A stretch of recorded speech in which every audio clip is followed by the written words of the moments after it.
더 기소가 되어 있습니다. 자, 이 이재명과 함께 800만 달러. 이걸 북한에 보낸 혐의와 관련해서 지금 같이 기소가 되어 있는데, 자, 이것은 제3자 뇌물 혐의이기 때문에 이 제명도 아주 클 것으로 보입니다. 그리고 이화영은 별도로 본인이 쌍방울과 그 주변에 있는 기업들로부터 자, 이렇게 한 5억 3천만 원 정도를 또 다른 뇌물과 정치 자금을 받았다라고 해서 좀 또 기소가 되어 있습니다. 그래서 이 이화영도 이제 감옥에서 나오기는 어렵다 이렇게 보여집니다. 자, 그런데 지금 이재명은 이 이화영에 대해서 신경을 쓰지 않고 있다. 이화영뿐만 아니라 김용도 마찬가지라고, 자, 이게 지금 유동규 씨가 말하고 있습니다. 유동규 전 성남도시개발공사 본부장은 최근에 이재명의 태도를 보면 자, 이화영도 그렇고 김용도 그렇고 다 버린 거다. 버렸다고 하는 것은 지금부터는 이제 지켜줄 특별한 자기가 보호받을 만한 이유가 없다는 겁니다. 이미 유동규 씨의 주장에 따르면은 자, 여기에 김용이나 또는 이화영이 이제 이재명에게 유리한 진술을 한다고 해서 달라지거나 하지 않는다는 겁니다. 이미 이재명 관련해서는 거의 대부분 유죄로 가고 있다는 겁니다. 쌍방울의 대북 성공이 그렇고, 자, 이 대장동도 지금 정치자금 이런 것들이 다 대부분 돌아서고 있기 때문에, 그래서 유동규 씨가 볼 때 자, 정진상이나 또는 여기에 자, 이 이화영이 지금 진술이 크게 작용을 하지 않다. 김용도 마찬가지다. 특히 지금 감옥에 가 있는 김용 그리고 이화영 이 두 사람은 지금 버림을 받았다. 이재명으로부터. 자, 이 김용의 경우에는 자, 기본적으로 변호사들을 만날 때 이렇게 저렇게 막 자기 고함을 지르는데 그걸 과거 같으면 제지를 하고 이랬는데 가만히 놔둔다는 겁니다. 이제는 별로 김용의 효용 가치가 없다는 겁니다. 마찬가지로 이화영에 대해서도 용도 표기가 됐다라고 하는데, 자, 유동규 씨의 이야기를 한번 직접 들어보시겠습니다. 좀 지난 인터뷰입니다. 이화영은 끝났어요, 인생. 아무리 내가 이제 그때 사실은 제가 아니고 뭐 어쩌고저쩌고 해도요, 다 소용없습니다. 이제 증인 신청도 안 받습니다. 이화영은 이제 소모가 다 된 겁니다. 연탄으로 따지면 다 탔어요. 뭐요? 이제 밖에 버리면 돼요. 이화영 부인은. 네? 거기에서 정신 차려가 본인한테 했어야 되는데 본인이 정신을 차려야 되는데 남편한테 정신 차려 그랬죠. 자백해서 조금이라도 형량을 줄이려고 그러는 자백하는 사람한테 정신 차리라고 그랬습니다. 이화영 부인은 조금 있으면 깨달게 될 겁니다. 누구처럼? 최초로 PD의 부인처럼 이재명이 어떤 인간인지 이제 서서히 알아가게 될 겁니다. 뭐가 생길 거라고 생각하고 뭐가 맞을 거라고 생각했죠? 네, 천만의 말씀, 네, 만만의 공덕입니다. 헛다리 완전히 다 짚었다. 헛다리를 완전히 다 짚었다. 그러니까 이화영은 끝났어요, 인생. 자, 그러니까 이화영이 아니 끝났다 하는 것은 지금 이화영에 관련해서 이재명이 더 이상 이 방탄이 안 된다는 겁니다. 이미 신진우 부장판사가 다 알고 있고, 그리고 김성태, 이화영, 그리고 자, 지난번에 김만배 사건도 신진우 부장판사가 판단했기 때문에, 그래서 이화영으로부터 더 이상 지킴, 보호를 받을 게 없다. 그래 놓으니까 최근에 이 이화영도 지금 옥순수시를 2차례 또 쓰면서 이제는 극단적인 선택을 한 사람들이 많았다 이런 이야기를 하고, 자, 노무현이 다시 그립다 이야기를 하고 있습니다. 노무현이. 자, 왜 그렇습니까? 부엉이 바위. 자, 그걸 이제 암시하고 있는 거다니까. 그러면서 이화영이 자신의 옥중서신에서 자, 이러다가 나도 버림을 당하는 건가? 이런 이야기. 버림을 당하는 건가? 이제 용도 폐기됐는가? 이런 이야기를 쓰는 거 보면은 자, 이재명에 대해서 지금 하소연을 하고 있는 듯한 이런 태도를 보이고 있습니다. 자, 그것도 마찬가지로 이화영 부인도 지금 최근에 민주당을 만난 상황에서 갑자기 태도가 달라졌습니다. 자, 지난번에 영상을 한번 보내드렸는데 이걸 다시 맥락을 보면 이렇습니다. 그동안에 이화영을 지키기 위해서 이화영이 자, 이 쌍방울에게 진술 관련된 걸 하면서 자, 이재명의 불리한 진술을, 즉 쌍방울에 부탁도 했고 이재명에 보고를 했다 이렇게 말하니까 갑자기 이 백정화 씨 이 부인이 나타나가지고 당신이 쏘은 거야, 당신이 정신 차려 이렇게 하면서 법정에서도 고함을 질렀는데, 그런데 태도를 완전히 달라가지고 지금 당에 와서는 자, 차라리 저를 죽으시라고 하라, 이화영 부지사가 이렇게 말하더라, 지금 굉장히 힘들다 이런 하소연을 하고 있습니다. 자, 그러니까 지금 뭔가 자기들의 이 패드로 안 돌아가고 있다는 것을 잘 알고 있는 대목입니다.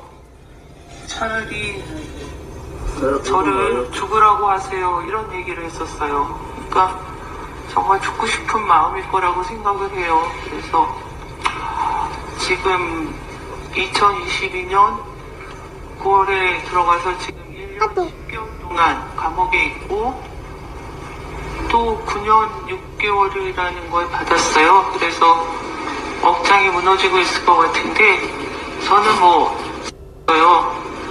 차라리 저를 죽으라고 하세요. 이런 얘기를 했었어요. 그러니까 정말 죽고 싶은 마음일 거라고 생각을 해요. 그래서 지금 2022년 9월에 들어가서 지금 1년 10개월 동안 감옥에 있고 또 9년 6개월이라는 걸 받았어요. 그래서 억장이 무너지고 있을 것 같은데 저는 자, 그러니까 억장이 무너진다. 그냥 이걸 몰랐던가. 그러니까 지난번에 백정화 씨가 이재명에게 유리하도록 자, 그 이재명이 보고했다 소리 하지 말아라 이렇게 하고 그 다음에 김어준 방송에 나와서 내가 용감히 이렇게 얘기했다는 하니까 그래서 김어준이가 나라를 구했다, 진영을 구했다, 의인이다 이렇게 박수를 치고 야단했습니다. 그러니까 그 앞에 있는 변호사 설주환 변호사를 잘라버리고 김광민 변호사를 내세웠는데 김광민이 이재명 방탄만 하다가 그래서 자 신진우 부장판사가 바로 이화영에게 자 징역 9년 6개월을 때렸습니다. 그리고 김성태와 그 주변의 정황들을 전부 다 맞다 이렇게 본 겁니다. 자, 그런데 정작 백정화 이 부인은 자기 남편에게 불리하고 이재명이 유리하도록 하려고 했는데 지금 남편이 9년 6개월을 선고받으니까 갑자기 우리 남편이 죽으려고 해요. 억장이 무너집니다. 이야기를 하고 있습니다. 이게 무슨 소리입니까? 그러니까 이재명을 지켜주려고 하다가 이렇게 감옥에 가서 앞으로 2개, 3개 재판이 더 있으면 평생 못 나올 것 같은데 나를 먹여 살리라 이 말이 아닐까? 책임지라 이 말이 아닐까? 그런데 이재명은 자기 코가 석자입니다. 민주당도 누가 이재명 앞에서는 딸랑딸랑 해가지고 자리 하나 받고 공천 받으려고 하지 그 주변에 있는 사람들이 진심으로 이화영을 도와주려고 했던 사람이 있을까? 백정화 씨를 도와주려고 한 사람이 있을까? 그러니까 여기가 아주 무정하다는 겁니다. 그럼 전부 다 이용해먹고 쏟고 속이는 관계가 아닐까? 그러니까 지금 가만히 생각하니까 백정화 씨가 속았다 싶은 생각이 드니까 민주당에 들어와서 갑자기 이화영 씨가 지금 죽고 싶다 이야기를 하고 자 그러면서 지금 이 앞이 깜깜하다. 절망적이다. 이야기를 하고 있는 것입니다. 자, 그래서 여기에 김광민 변호사도 그렇게 말합니다. 이거 재판을 아무도 변호하려고 하지 않았다, 사실. 이거 하면은 전부 다 폭탄이다, 블랙홀이다. 자, 거기 들어가면 올킬이 된다. 그래서 내가 마지못해 했다, 이런 식의 이야기를 하고 있습니다. 자, 그러니 유동규 씨의 말대로 다 버림을 당한다. 그러니까 이재명에게 한번 이용하고 버림을 당한다. 지난번에 이수진이라고 판사 출신인 동작을 국회의원이 있었죠. 공천 못 받으니까 이재명은 이용해먹고 뒤통수를 치더라. 등에 칼을 꼽더라. 이렇게 말했습니다. 자기가 이재명을 많이 도와주는데 나중에 되니까 효용 가치가 없다 생각하니까 그 자리에 딴 사람을 앉히고 자기는 뒤통수를 쳤다. 자, 이게 이재명이 쏘갔다라고 하는 지금 이화영과 그 가족들의 절규가 아닐까. 자, 김용도 마찬가지라고 지금 유동규 씨는 말하고 있습니다. 유동규 씨는 김용도 이미 용도 폐기됐다. 이렇게 말하고 있습니다. 그러니까 그 주변에 있는 사람들 철저하게 이용당하고 버림을 당하는 그런 관계가 아닐까 그런 생각이 듭니다. 성창경 TV였습니다. 이거 집업에서 받고 있는 대장동 백현동 사건과 병합해 달라고 신청했는데 이게 기각됐습니다. 자, 이게 아주 반가운 소식입니다. 자, 그러면 이재명은 신진우 부장판사로부터 재판을 받게 되는 겁니다. 신진우 부장판사는 이 사건을 아주 깨알같이 잘 알고 있습니다.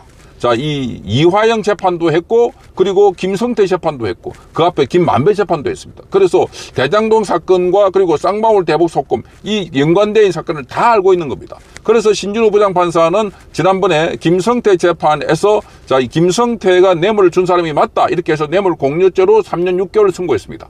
자, 그렇다면 이게 이 필요적 공범 관계이기 때문에 그래서 이 뇌물죄는 받은 사람이 반드시 처벌받게 되어 있습니다. 준 사람이 처벌받았기 때문에. 그래서 이 이재명의 범죄 혐의와 관련해서는 유죄가 나올 것이 확실해 보입니다. 자, 이재명이 이걸 꼼수를 부려가지고 서울중앙지법으로 보내달라. 그동안 김동원 부장판사가 하고 있던 이 백현동과 대장동 성남 FC 후원금 그리고 이 위례 신도시 사업 이 4개 사건이 진행 중에 있는데 여기에 병합해달라고 했는데 대법원이 2주 만에 기각했습니다. 자, 특별한 사유는 밝히지 않았습니다. 그러니까 이 사건이 자 지금 대장동 쪽으로 묶여지면 그러면 또다시 이 사건이 5년에서 6년, 7년 이상으로 더 늘어날 것이다. 그래서 시민단체를 비롯해서 곳곳에서 병합해서는 안 된다 하는 입장을 밝혔는데 오늘 대법원에서 병합하지 않기로 기각을 했습니다. 대법원 1심 서경환 대법관이 주심입니다. 오늘 이재명의 대법원 신청했던 토지 관할 병합 심리를 기각했습니다. 형사소송법은 토지 관할이 다른 지역에 여러 사건이 각각 다른 법원에서 일을 경우에 상급 법원 결정으로 사건을 한 법원에 병합할 수 있도록 규정하고 있습니다. 자, 대북 송금 사건은 수원지검이 기소해서 관할 법원인 수원지법에서 재판이 열릴 예정입니다. 그런데 이재명은 지난 1일 날 서울중앙지법에서 진행 중인 대장동과 위례 성남FC 백현동 재판과 합쳐달라, 병합해달라 이렇게 신청을 했던 것이었습니다. 자, 대법원은 신청 2주 만에 기각했습니다. 아주 빠르게 지금 작업